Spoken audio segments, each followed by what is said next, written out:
Ada orang duk tunggu di rumah nak dengar. Ada orang macam-macam kan. Ada wartawan, ada stesen TV, telefon saya. Pertama macam ni tuan-tuan. Sebelum saya nak cerita apa, saya sebelum nak cerita lah, dalam dunia ni, bukan nak cerita orang kena pecat, dalam dunia ni perubahan jawatan ni biasa. Di Malaysia ni Perdana Menteri pun ada yang kena pecat, kan? Perdana Menteri pun ada yang hilang jawatan. Presiden parti yang menang undi pun akhirnya kena letak jawatan, ada. Jadi letak jawatan, tinggal jawatan, menteri hilang jawatan, tidaklah salah satu perkara ajaib dalam dunia. Apatah lagi jika ada tu imam tidak berjawatan, tidak. Benda tak pelik lah. Hak tu dululah nak abang, supaya jangan duk heran sangat ni antara benda pelik di Malaysia ni. Benda ni tak pelik, kan? Kuasa ni dia ada dua bidang. Ni pasal jawab ni dia kena pentadbiran sikit. Jabatan Mufti, dia urusan dia fatwa dan garis panduan tentang membabitkan pegangan-pegangan agama dan seumpamanya. Urus takbir masjid, dia berada di bawah Jabatan Agama Islam. Tak apa. Jadi imam ni dia lantik ataupun dia tak disambungkan, ini berada di bawah Jabatan Agama Islam. Jabatan Agama Islam pun dia nak lantik tu imam pun tak boleh. Walaupun dia boleh interview apa semua, bersetuju, nak lantik tak boleh, melainkan mestilah dengan perkenan Majlis Agama Islam yang diusikan oleh dulu yang tamat mulia Raja Muda Perlis dan yang mewakilkan kuasa, yang diwakilkan kepadanya kuasa oleh duli raja pemerintah. Itu dulu lah. Bila nak tamatkan imam pun tak boleh. Kok saja-saja geram kata imam ni tamat, tak boleh. Dia mesti melalui prosedur yang sama. Kena bawa ke dalam mesyuarat, kena apa, kena bincang. Apabila bawa ke dalam mesyuarat, dalam cerita hak nak cerita ni, semua orang tanya, saya juga tanya. Tuan Pu of course kat tanya. Dan kita mendengar penjelasan bagi pihak yang menguruskan. Jadi tadi lagi saya tanya lagi, dah dapat kedudukan dah, memang dah kedudukan ni memang kedudukan yang bukan kuasa jabatan, tapi ialah kuasa yang datang daripada majlis. Okey. Saya pun tadi tanya balik nak dapat clear benda tu. Pasal apa, berapa orang, nama masjid mana. Kerana saya pun tak mau campur tangan dalam bidang kuat, tapi tanggungjawab, responsibility bersama. Sebab kita ahli majlis dan saya sebagai mufti, saya akan jawab bagi pihak ni. Dengar lelah. Penyimpan muhur besar Raja-Raja Melayu. Kan? Abang. Ni tak bukan. Nak abang macam nak bulan ni. Tuan-tuan, imam yang dikatakan telah dipecat. Pecat ni maksud dia macam mana? Duk kerja elok-elok, pergi buang. Itu nama pecat lah, kan? Satu lagi pecat, satu lagi dia panggil tak sambung. Kan? Kita lesen kita mati 31 hari bulan Disember. Polis tahan kita, boleh kata, oh, salah pasal apa? Saya ada lesen. Lesen mati. Kita abang kata, lesen saya telah dipecat oleh polis daripada menjadi pemandu. Dah, dia polis tak pecat, lesen tu yang mati. Tu ada dua keadaan tu. Itu pun nak kena dibezakan antara pecat dengan ni. Imam-imam yang terbabit ni, saya tak salah ada apa, saya nak sebut dulu. Setelah saya tanya tadi semua daripada pihak jabatan, dia katakan umur mereka antara 61 sehingga 88 umur imam.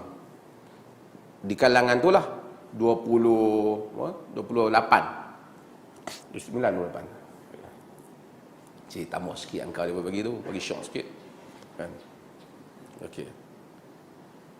Dalam management dia sebut macam ni, saya baca mana, tidak seorang pun pegawai masjid yang dilantik atau disifatkan dilantik di bawah subsection 100-5 boleh terus memegang jawatan itu selepas mencapai umur 60. Dengan syarat, majlis jika difikirkan sesuai melantik mana-mana orang menjadi pegawai masjid walaupun orang itu telah mencapai 60 tahun atau melanjutkan tempoh perkhidmatan pegawai masjid yang telah mencapai umur 60 tahun. Maksudnya pada asasnya 60 tahun tamat. Tapi kalau nak sambung, majlis boleh sambung. Faham tak tu? Artinya selama ni asalnya patut tamat lah. Tapi tak ditamatkan. Bukan tak, maksudnya tak buat apa-apa tindakan lah. Tidak ikut surat yang enactment yang ada. Depa kata depa lah. Okey, sebelum tu Syekh Ihsan 103 kata, kawalan dan arahan atas masjid dalam pelaksanaan tugas-tugas mereka, Imam Bilal, pembantu Bilal, hendaklah tertakluk kepada kawalan dan arahan majlis. Bukan pejabat mufti. Majlis Majlis Agama Islam. Bukan jaib saya, Majlis Agama Islam. Dia boleh menurunkan kuasa kepada jabatan-jabatan. Ini nak dengar, orang boleh nak dengar. Kata mereka, yang kena pecat tu sebab tak kunut. Tang tu yang hebat tu. Padahal tak kunut dah puluh tahun dah. Tiba-tiba masuk satu hari bulan Januari kena pecat. Pasal tak kunut. Katanya pasal bismillah kuat. Yang lebih hebat lagi katanya pasal gotong royong. Yang tu pun sakan juga. Hak lain pula kata pasal kami bernasyid. Padahal maib pun duk bernasyid sakan. Jadi pasal mana yang satu ni? Kita bagi azan dulu, sekali kita jawab. Okey, kita sambung. Tang mana tadi ni? Hadis berapa tadi? Hadis berapa tadi? Okey. Depa kata pasal depa tak kunut pula kena buang. Cerita kan. Cuma saya nak bagi tahu tuan-tuan. Ada imam-imam yang ikut semua peraturan majlis. Masjid Padang Malau, Masjid Bongo Sena, Mengkuang Layak, Padang Melangit, mereka juga ditamatkan. Sebab apa tadi? Sebab faktor umur. Dia kata habis tu ada lagi tu imam lain yang tak tamatkan dah 60 lebih. Nantilah dulu pelan-pelan. Dia selapis-selapis lah. Sebab apa yang nak pergi tamat? Sedangkan mereka boleh lagi. Ini terpulang kepada budi bicara majlis. Tuan-tuan, macam inilah saya nak minta kat Tok Imam semua. Lagi ada lagi alasan yang saya nak sebut. Kita bagilah peluang ke anak-anak kita yang balik mengaji, boleh jadi hafiz semua. Kalau nak tunggulah aku mati dulu. Silap-silap, hak balik tu mati. Bagilah peluang orang lain pula. Kita dah lama. Kadang-kadang kita pun baca dah tak apa nak ni. Kan? Kadang-kadang kita pun duk ponting. Bukanlah saya kata semua. Tapi yang macam-macam kes ada. So bagilah peluang kepada yang baru. Jangan kata soal kunut tak kunut. Hak tak kunut pun diberhentikan. Mungkin dia kata, tapi saya heran, kunut tak kunut ni apa isu dia? Hampa pergi Mekah semayang, tak kunut pun. Kalaulah katalah kerana tak kunut, juga itu bukan satu alasan untuk membantah. Kerana dah tahu di Perlis, di Selangor cuba tak kunut. Kena berhenti tak Tok Imam? Kena. Di Johor kalau tak kunut, kena berhenti tak Tok Imam? Kena. Kalau di Perlis kunut, kena berhenti Tok Imam, taklah pelik. Tapi kita tahu di Perlis ni banyak masjid yang kunut. Tok Imam tak diberhentikan sejak berapa lama. Tuan-tuan pernah dengar ada orang ceramah yang kena tangkap di Perlis? Ada tak? Penceramah ditangkap? Ada tak? Tak ada. Ada penceramah yang tunjuk jari tengah. Mai masuk dalam Perlis, kita boleh tangkap. Tapi kita tak tangkap. Penceramah hak maki hamun, hak parti-parti tertentu, ceramah agama di tempat tertentu, Kita tak tangkap. Di negeri lain, mereka tangkap. Tapi tidak di Perlis. We are very tolerant. Menamatkan imam yang sampai satu tempoh umur tidaklah pelik. Peliknya macam tak dapat allowance, itu adalah pelik sikit. Tapi taklah pelik banyak. Dan saya kata bukan semua imam bantah. Itu satu hal. Dia kata ada imam, memang ada banyak elemen yang kita ambil kira dalam hal ini. Tapi saya rasa dalam usaha untuk kepada Perlis maju, kita nak imam yang lebih muda sikit, yang cergas sikit, yang boleh buat kerja banyak sikit. Bukan kita bagi jadi masjid lah ni tak boleh semayang dah, tu imam tak ada. Bukan, tu imam ada, seorang lain sikit sebab orang lain. Bukan buang tu imam, ganti imam. Tuan-tuan pernah ingat kes masjid Bohor Rempiang? Ingat tak? Oh, macam Jepun dilanggar Amerika. Kononnya orang dah tak sembahyang tarawih. Dan ada penceramah tokoh politik tertentu buat cerita 17 imam dipecat masa tu. Ingat tak? Kan? Kemudian diikuti, kemudiannya ambil gambar masjid Bohor Rempiang sembahyang tarawih tak ada orang. Bohong semua tu. Tuan-tuan pergi masjid Bohor Rempiang elok ya. 3-4 orang tidak berpuas hati. Itu mungkin ada soal family dan parti, dan saya tidak boleh menafikan ada masjid bermain politik. Dia hanya pilih penceramah politik kerana dia jawatan kuasa ataupun imam tu dia condong kepada parti tertentu. Dia pilih penceramah-penceramah yang juga kaki macam tu. Mereka mesti berhenti. Kalau kita nak bersihkan Perlis daripada permainan politik agama dalam masjid. Walaupun mereka nak marah, saya tahu mereka boleh ulas. Sebab saya tahu yang dia ulas tu aliran satu tu lah. Kita lain dalam pengurusan kita. Kita hormati. Saya sebenarnya tak mahu nak ulas parti lain ni dalam suasana semangat ukhuwah untuk menyatukan semua orang Islam. Dia kata Perlis telah memecah belah, kan tidak pecah belah. Perlis yang macam saya kata, Perlis tidak pernah buat 2 imam. Perlis tidak pernah kata kena bercerai bini sebab parti lain. Tapi ada imam yang orang mari jumpa pejabat bagi tahu, orang pergi rumah dia halau sebab kon tu parti beza dengan dia.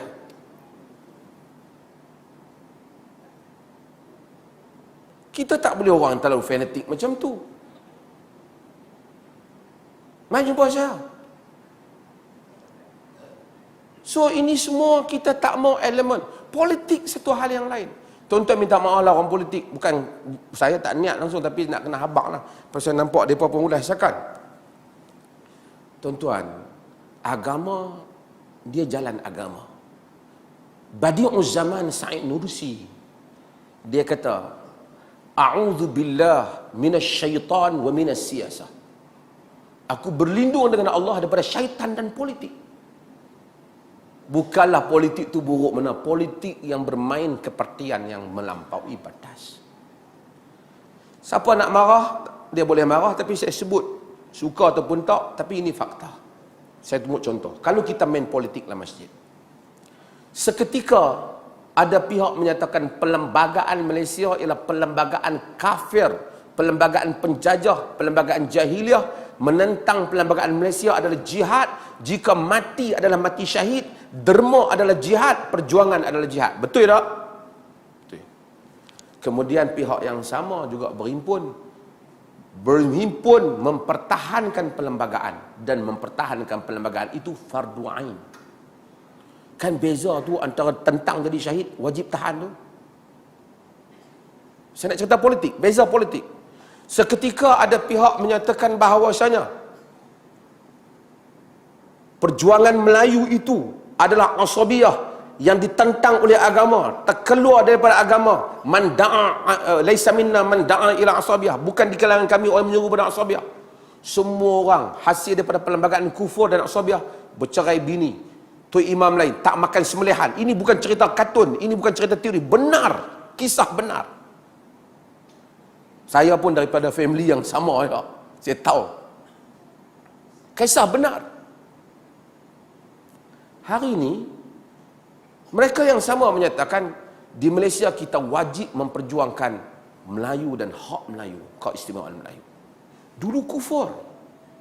Itu beza politik apabila dia main di masjid dan beza apabila kita hanya mengajar agama yang bersih daripada sin. Sebab itu maka diperleh. Bukan kita anti parti-parti ni. Kita cuma tak mau main dalam masjid. Saya tahu tak dipanggil hak terang, tapi sebahagian tu aktivis. Kecenderungan dia mencari penceramah yang begitu, dan ada orang sampai tak mai tugas kerana terlalu aktif dengan parti tertentu. So tak kalah Majlis Agama Islam, langsung tidak ada ruang. Kes bukan yang tu sajalah, macam-macam lah kes. Di samping umur, di samping isu-isu itu, di samping isu orang kampung. Dia ada 3 orang kampung pertahan dia. Tapi dia kena kira dalam kampung tu ada 1,000 orang. Yang angkat spanduk tu 4 orang. Mungkin campur besok hari Jumaat 25 orang. Tapi yang lain tu 900 orang lagi. Bukan saja satu pihak. So, dari segi umur, dari segi berbagai-bagai, kita ambil kira hal ini. Tuan-tuan tengok, ada lagi masjid yang kunut apa semua, kita tak ambil apa? Tak ambil tindakan pun. So, saya mencadangkan imam-imam yang sebahagiannya okey, bukan semua ni imam ni, ramai juga yang bagus, yang tak kata apa, yang okey. Saya mencadangkan, bagilah laluan kepada anak-anak muda kita Perlis ni, yang dah pergi mengaji tahfiz dan dah hafal Quran, yang walaupun tak hafal baca elok, bagilah pula mereka tunggu. Janganlah abang, tunggulah saya mati dulu, lambat. Bukanlah melambat cepat, Allah lebih tahulah kan. Tapi lambatlah dia nak tunggu, takkan nak tunggu tak mati lagi. Saya kata dia nak doa, ya Allah matikan segera tu imam kami.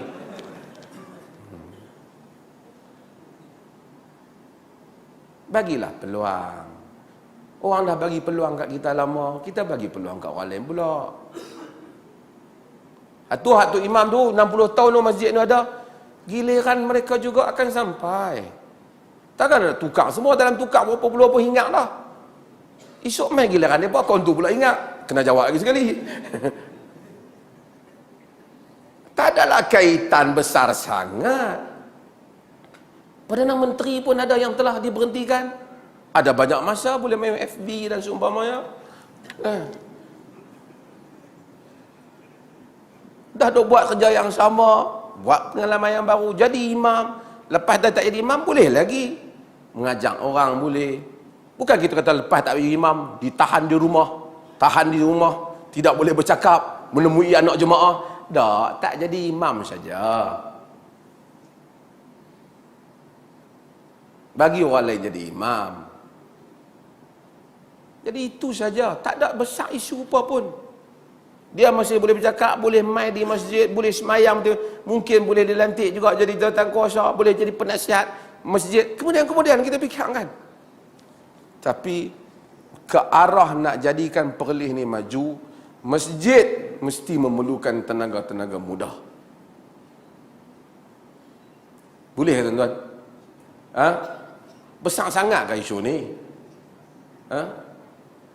Satu kerajaan orang tukar. Apa tak sangat? Bukanlah saya sokong tukar tak tukar, tapi macam itulah dunia ni. Ada hari kita di atas, ada hari kita turun. Boleh tak kemungkinan isu saya jadi tok imam balik pada suatu hari nanti? Tak tahu nak kata lah. Perdana Menteri pun boleh jadi balik. Itu kuasa Tuhan. Mufti pun dah jadi 2 kali.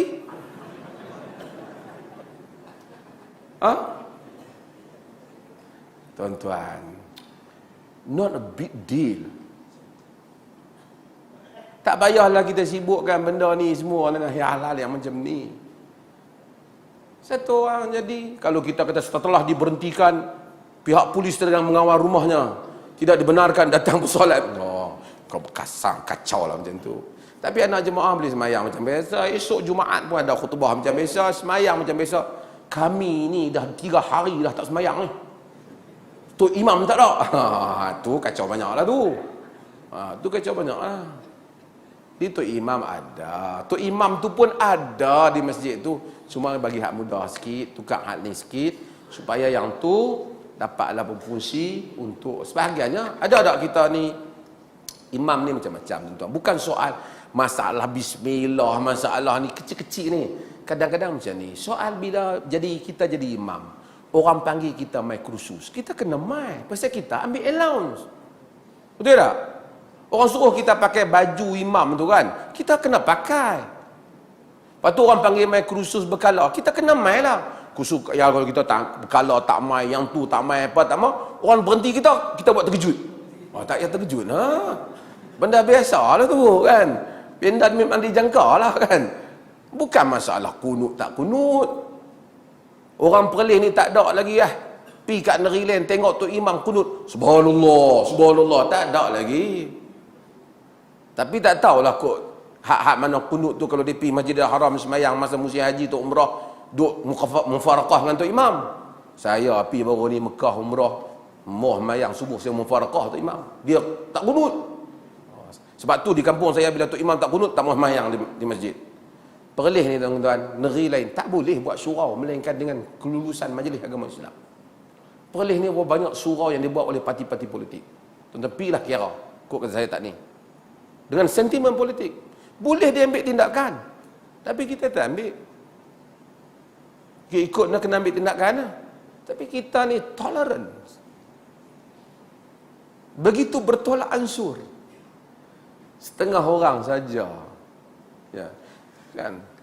Tak apalah, insya-Allah masalah allowance tu kita tengok macam mana hak lain pula. Tapi imam punya jawatan ni macam itulah cerita dia. Sebab saya cerita ni boleh jamakkan lagi ke depan nanti hak mana 60 kata akan ada kena tukar lagi. Dia tak minta mufti sekali lagi jawab. Batal memang tanya pasal apa? Nak jawab apa itu aku jawab dah. Jawab sekali ni campur dengan hak nak mai. Jadi tu imam hak mana 60 tahun ke atas tu, pergilah tukar IC. Kalau dah rasa nak bantah sangat. Kalau tak mau tukar IC, terimalah pada kita ni. Pegawai kerajaan pun, profesor hebat pun kena bencin. Bila 60. Tak aku duduk sihat lagi, lepas suruh berhenti. Kena berhenti. Tu imam ni, dia kata, nu masjid lain. Kalau dia tanya masjid lain ada 60, pasal apa boleh? Tak sampai masa lagi, akan sampai. InsyaAllah. Tapi tenaga tak cukup lagi, kita nak tukar, nak kena bagilah. Ada ganti dan seumpamanya. Di samping, saya tak nafikan, ada jugalah macam saya kata tadi, faktor-faktor parti. Kalau parti biasa-biasa ni tak kisah sangat, jangan lebih-lebih sangat lah. Salah guna, tak baca khutbah yang diberikan, tak datang kursus yang orang bagi. Susah lah macam tu, macam mana nak selaras pentadbiran? Kan? Tuan Arab tak tahu imam dia apa. Kita tak mau macam tu, Arab pernah nak jadi imam. Pakai track shoot mai. Dia lah qamat, dia lah jadi imam. Saya duduk Jordan dulu, kata demam. Tapi sekarang ni, di Jordan saya pergi, semua tu imam kena selaras. Ada PhD pun tak boleh jadi imam jika tak ambil kursus. Setelah diluruskan oleh Wizaratul Awqaf, baru boleh jadi imam. Di Jordan. Dia punya strict. Sebab bukan soal kunut tak kunut, zikir tak zikir, bukan sangat soal itu. Tapi soal disiplin. Cumanya orang macam ni lah, dia punya penyakit tu banyak. Penyakit tu dia ada 10 penyakit. Bila dia kena, dia pergi habang hak satu tu saja. Hak lain dia tak habang. Tu masalah. Kawan hak duk tunggu dah tu, yang tu lah. Ulas lah, kan. Isu apa-apa dalam Malaysia ni, insyaAllah 5 hari berakhir.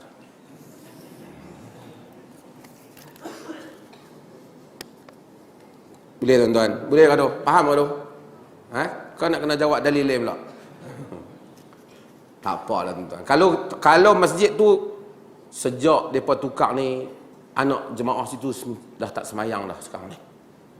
Itu kacau. Maksudnya tak ada tempat orang nak semayang lah. Tok imam hak tukar pun tak mai. Itu kacau lah. Yang tu kita kena cari tok imam lah. Soalan ini ditujukan kepada saya bersama Datuk Mazhar. Saya pelajar Malaysia di Aceh. Ketika di sana kita dimomokkan dengan isu-isu macam ni.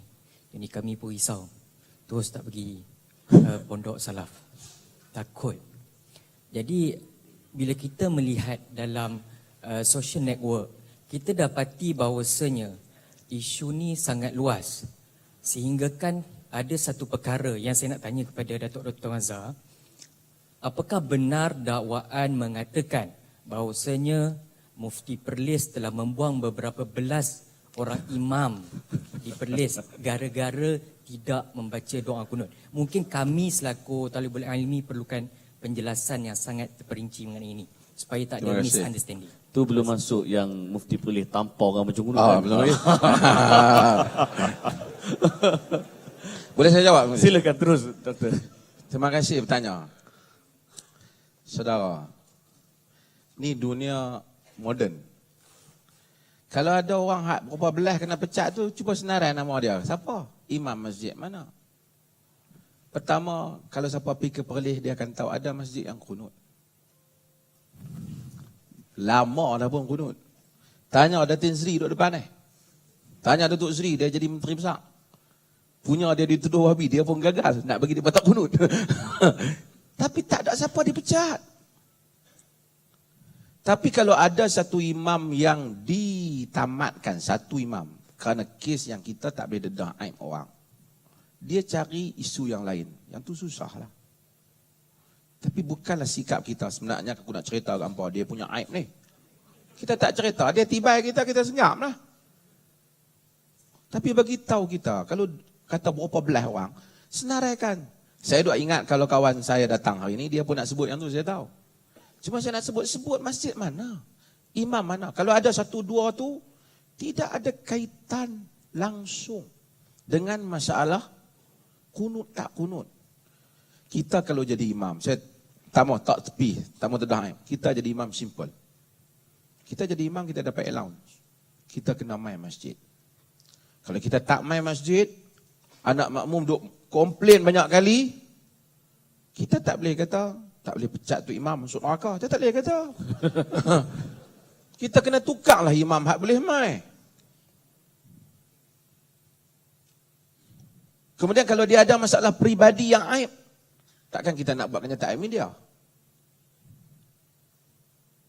Pergi berapa masjid, bukan saya kata, cuma walaupun dari sisi penyelarasan, mereka tak selaras dengan negeri. Sepatutnya mereka follow format negeri. Bukan masalah kunut tu tak, bila orang kunut tu jadi tak sah. Kita pun tahu itu qaul mazhab Syafi'i. Tapi yang rasminya dia tak kunut. Tapi saya nak tanya, di beberapa negeri di Malaysia ni, kalau tu imam tak kunut, apa jadi kata imam tu? Habis. Apa jadi? Tuan-tuan pergilah try satu masjid abang kata tu imam. Kalau hang tak kunut, pincin hang aku bayar. Tuan-tuan try kalau dia tak kunut. Apa jadi? 3 subuh sudah. Perlis, saya ingat salah satu negeri yang bukan saya nak puji. Tolerance lah masalah ni. Tolak angsok lah masalah. Habis jangan kita panggil, kita bagi taklimat, biasalah. Tapi kita tak kata kerana hang telah kunut pagi kemarin, hang disenaraikan dalam senarai teroris yang berkemungkinan akan bom masjid selepas daripada ini.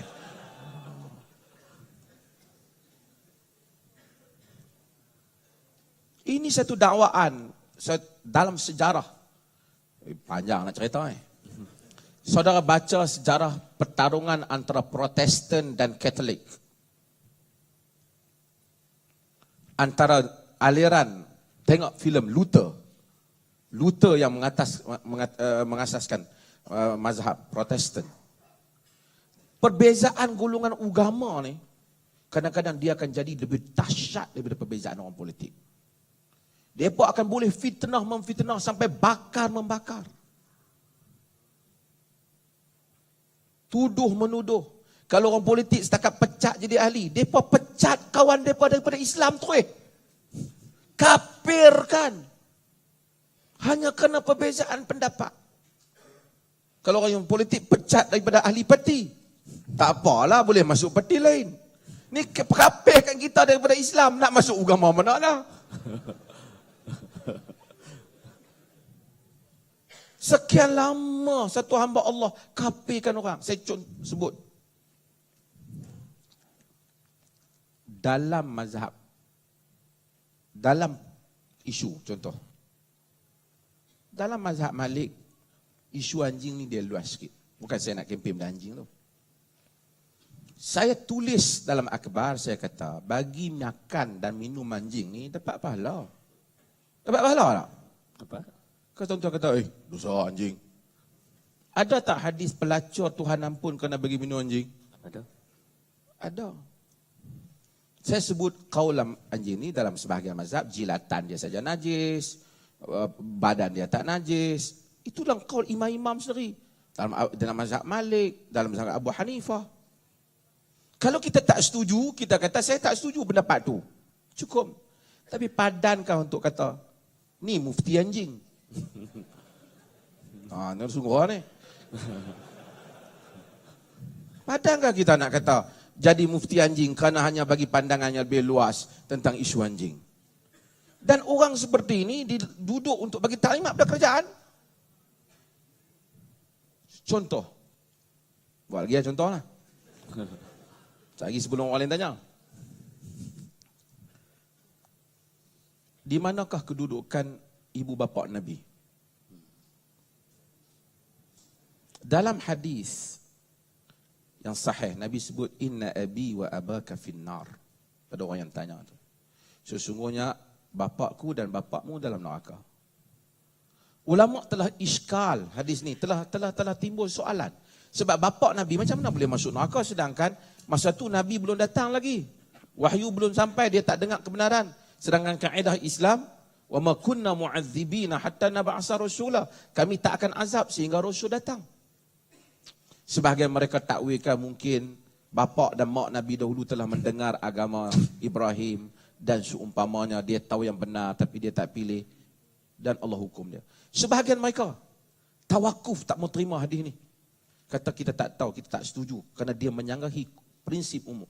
Qardawi antaranya yang menyatakan kita tawakuf dalam menerima maksud hadis ni. Antara yang menerima bahawasanya mak bapak Nabi itu dalam neraka bukan kerana dia masuk, di atas dasar dia telah sampai ajaran agama Ibrahim sebelum Nabi itu yang benar tu sampai kat dia. Antara yang menerimanya ramai, antaranya termasuk Imam Nawawi. Saya tak tahu Dr. Zahazan hurai macam mana. Tapi kalau dia hurai macam mana pun salah satu pendapat ulama lah. Adakah patut nak kata Ustaz Azam mula kafir? Adakah patut saudara kita kafirkan dia atas benda yang mana ulama lain dah kata dah? Kalau kata saya tak setuju pendapat itu pendapat yang lemah. Pendapat yang tak ada menyanggahi kaedah-kaedah yang kita tak apalah. Tak payahlah kafirkan. Lepas dia kafirkan orang, dia kata orang lain tu teroris. Ni nampak macam saya attack lah. Pasal ada penghujungan. Sebab apa? Kalau kita biarkan, bukan kerana nak kata kat dia, semoga Tuhan ampun saya dan ampun dia juga. Saya tak menaruh dendam kepadanya. Dan saya tidak menyuruh rakyat Malaysia untuk mencarut ke, memaki hamun dia kata tak. Di atas hujah ilmiah ini. Cuma saya menyuruh kepada kerajaan. Supaya mengelakkan, mengambil individu-individu yang mempunyai unsur provokatif yang seperti ini. Kerana sebagai sifat sebuah kerajaan, ia tidak baik. Ia hanya akan memecah belahkan rakyat. Kita sudah berpecah belah dalam pandangan-pandangan politik. Akhirnya kita akan berpecah belah, kafir mengkafir antara satu sama lain. Di dalam perkara yang sangat bersifat sektarian. Bersifat mazhab school of thought. Dan ini sangat bahaya. Terima kasih.